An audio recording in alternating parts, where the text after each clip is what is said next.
Hi, my name is Stephen Purcell, candidate for the upcoming Ipswich City Council elections being held on March 19th. I'm standing in a section of what was once the Chimera Creek. This was once a vibrant and healthy ecosystem supporting all forms of wildlife. As kids, my brothers and I would spend the majority of our time yabbing here. When development began in Springfield, this creek was transformed to serve a stormwater runoff. This tributary was isolated through land filling upstream. Now every time it rains, the creek quickly fills with stormwater runoff from neighbouring developments, which inundates the adjacent properties with stormwater and waste.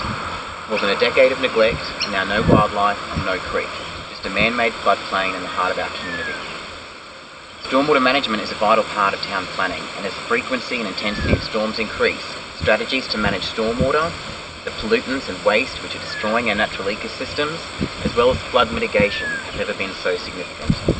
One of the contentious issues in this debate is the introduction of the Regional Water Quality Management Fund and the associated planning instrument.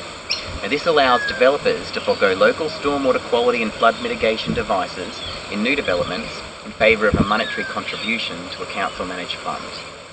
Now, the importance of funding regional water quality can't be ignored. In the recent Healthy Waterways Queensland report, we received a failing grade for the poor quality of our natural waterways.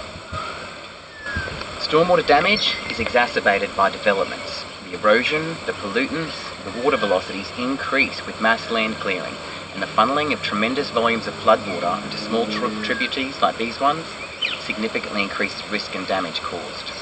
When we build a new development, we have experts and engineers to advise the best means of managing this risk, but this advice is ignored.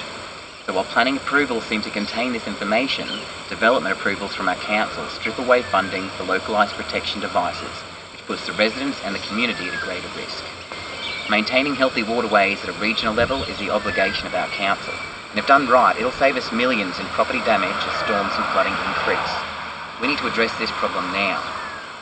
With the enormous amount of development planned for our area, the cumulative impact of the surrounding suburbs from this deliberate act of negligence can't be ignored.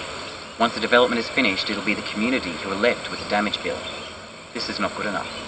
I want developers who are profiting to be paying for the systems required to protect the people from the damage they inflict.